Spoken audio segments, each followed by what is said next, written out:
The Plugable 104 key full-size mechanical keyboard at $54. Is this the perfect keyboard for starting out? Find out more. I'm Rio Gion and this is Rio Gion Keyboards.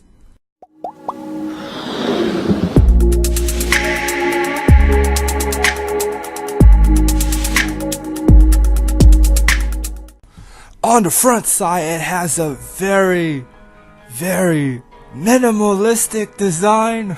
I don't know how many times am I going to say this, but I absolutely love this particular design. What I don't really like is the Plugable logo right on top of the arrow keys, which are also labeled WASD. I don't really like that much. I would love it if they just stick with just arrow keys instead of, see how the WASD on the left side is also with arrows in there too. It just kind of mishy-mashy and I don't really like it that much. And the font is also alright, but then again, $54, so not that expensive. I guess you could say we could give it a pass because of how budget friendly the keyboard is. I really like the fact that there are big rubber pads to keep the board planted, and the feet are also made of rubber. So no matter how your keyboard will be angled, it's going to stay planted. This is a very nice feature to have considering the price of the board. And once again, I really do appreciate that they look out for these types of little details. It really shows a lot of how they were to pay attention to how people like the keyboards.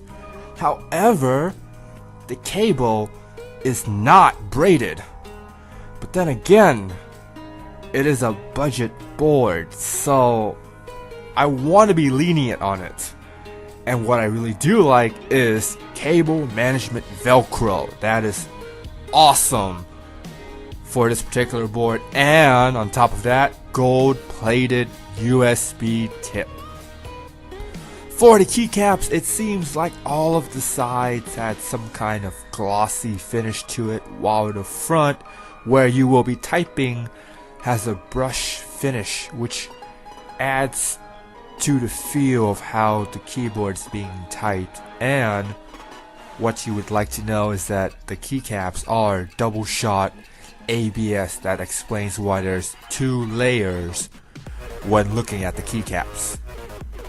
On your left is the keycap that's double shot, on your right is the keycap that's without double shot. Both of them are ABS, and notice the one that isn't double shot, it's a little bit smeared on how the keycap's being painted, while the one that is double shot, as you can see, is very clean.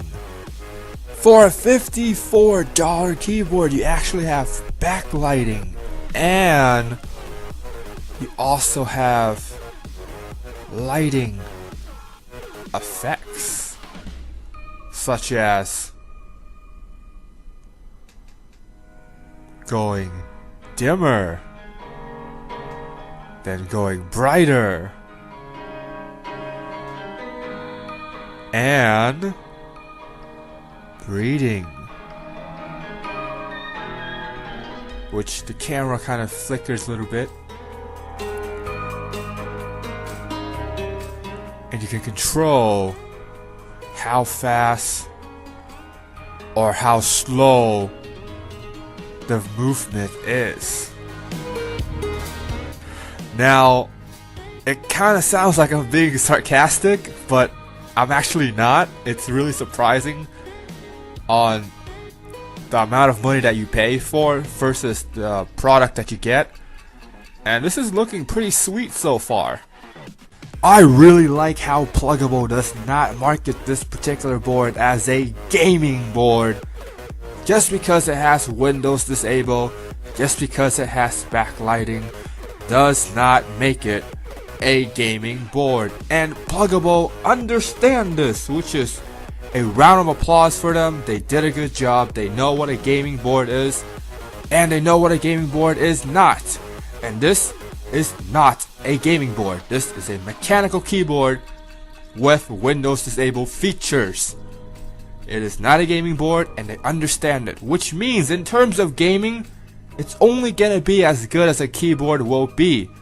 And with the blue switch, it's not really meant for gaming.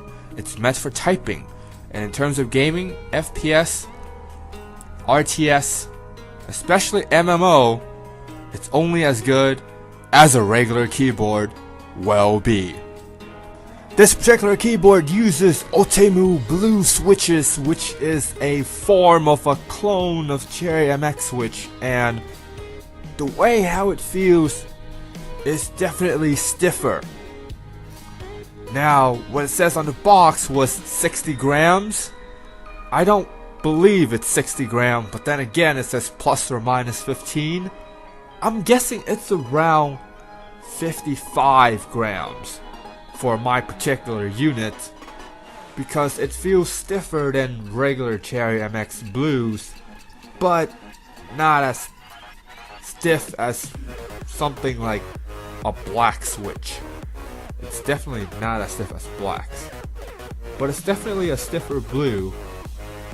And for the typing experience, it feels pretty good, because considering, once again, the price really matters here, and for $54, it doesn't really type that bad considering the amount of money that you pay for it.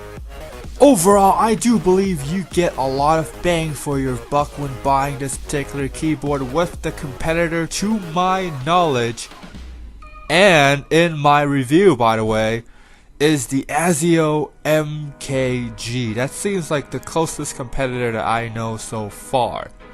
However, I have been looking around the internet and I did notice that there's this other keyboard called a VM01, and that's $10 cheaper, and it also has backlighting, and it also has some kind of Cherry clone switch as well. I would like to check that out, but as of right now, $54 is actually not a bad price. It's actually a very good price considering what you're getting.